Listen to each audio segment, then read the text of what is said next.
Hello மக்களே! போன night வந்து நம்ம வந்து ஈசாவோட லைட்னிங்லாம் பார்த்துட்டு, நம்ம மார்னிங் வந்து சாப்பிட்டுட்டு கீப்ட்டு ரூம்லேருந்து வெக்கேட் பண்ணிவிட்டு மறுபடியும் ஈசாக்கே வந்தாச்சு.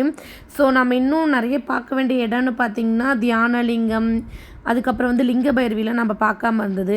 ஸோ அதெல்லாம் பார்க்கலான்னு சொல்லிட்டு முதல்ல ஆதியோகியை போய் பார்க்கலான்னு சொல்லிட்டு ஆதியோகியை போய் பார்க்க போயாச்சு. ஸோ நடந்து போகிற வழியே நமக்கு நிறைய இங்கே உங்களுக்கு கடைலாம் இருக்கும்.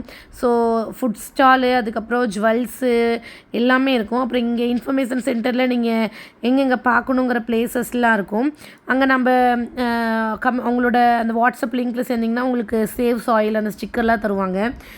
ஸோ அப்படியே நடந்து நான், அம்மா, அப்புறம் ஹஸ்பண்ட், மௌலி எல்லாருமே வந்து நடந்து அப்படியே நாங்கள் போக ஆரம்பிச்சாச்சு. ஸோ அடுத்த 2 நாள் மகா சிவராத்திரி இருக்கனால அதுக்கான ப்ரிப்ரேஷன்லாம் பயங்கரமாக போயிட்டு இருந்தது. ஸோ பயங்கர கிராண்டாக இருக்க போது அந்த டே. அதனால் எல்லாருமே அதுக்கு ரொம்ப வெயிட் பண்ணி ஈகராக எல்லோரும் வேலை செஞ்சிட்ருந்தாங்க.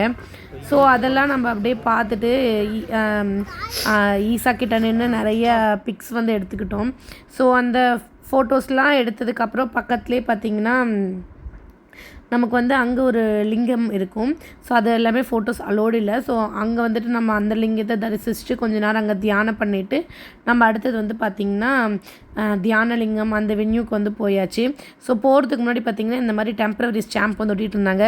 ஸோ நான் பார்த்தோம் பிடிச்சிருந்துச்சின்னு சொல்லி ஒரு வாட்டி இதை ஸ்டாம்ப் பண்ணி பார்க்கலான்னு சொல்லிட்டு 3 பேரும் கிருத்திக், நித்தீஷ், மௌலி ஆர்வமாக கை நீட்டினாங்க.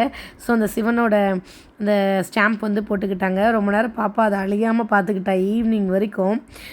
ஸோ 3 பேர் எடுத்ததுக்கப்புறம் ஸோ அவங்க 3 பேர்த்தையும் ஒரு ரவுண்டாக நில்லுங்க பார்க்கலாம் அப்படின்னு சொல்லிட்டு ரவுண்டாக நின்று அவங்களோட கையை வந்து நம்ம ஃபோட்டோ எடுத்து மெமரிஸில் சேவ் பண்ணி வச்சுக்கிட்டோம். Back to memories. அந்த மாதிரி அடுத்தது மௌலி கொஞ்சம் பெருசானோன்னா காட்டலால பார்த்தியா, அவனுக்கு சின்ன வயசுலேயே அம்மா உனக்கு இந்த மாதிரிலாம் எவ்வளோ பண்ணியிருக்கேன் அப்படின்னு. ஸோ 3 பசங்களும் ஹாப்பி. அதுக்கப்புறம் நம்ம இதை நடந்து போய் முடிச்சதுக்கப்புறம் நம்ம நேராக அந்த தியானலிங்கம் போகிற இடத்துக்கு வந்து போயிட்டோம். ஸோ நான் சொல்லிட்டேன் வரும்போது கண்டிப்பாக மாட்டு வண்டியில் தான் போகிறோம். ஏன்னா நான் ஒரு வாட்டியாச்சும் மாட்டு வண்டியை ட்ரை பண்ணிட்டுருக்கோம் அப்படின்னு சொல்லிட்டு. ஸோ அதனால் வந்துட்டு வரும்போது மாட்டு வண்டி போனால் பிளான் போட்டு அங்கே போயிட்டோம். அங்கே ஒரு 2 ஹார்ஸ் கிட்ட தியானலிங்கம், லிங்க பைரவி, அதுக்கப்புறம் சந்திரகுண்டு, சூரியகுண்டு. சந்திரகுண்டு பார்த்திங்கன்னா பெண்களுக்கு, சூரியகுண்டு வந்து பசங்களுக்கு. ஸோ அந்த மாதிரி அதில் தண்ணியெலாம் குளிச்சுட்டு அங்கேருந்து நம்ம வந்தாச்சு. ரிட்டன் வரும்போது நான் சொன்ன மாதிரியே மாட்டு வண்டியில் தான் போகலன்னு சொல்லிட்டு அதுக்கான டோக்கன் வாங்கியாச்சு. ஸோ ஒரு ஆளுக்கு 10 ரூபா. எத்தனை பேர் போகிறோமோ அத்தனை பேர்த்துக்கு தந்துடணும். ஸோ லக்கேஜ்லாம் நம்ம வந்துட்டு அந்த தியானலிங்கத்தில் எடுத்துகிட்டு போக முடியாது. அதெல்லாம் ஸ்டோர் பண்ணிவிட்டு வரும்போது தான் லக்கேஜ்லாம் எடுத்துகிட்டு வந்தோம். ஸோ எடுத்துகிட்டு அப்படியே அங்கேருந்து கிளம்பி மறுபடியும் நான் வந்து நம்மளை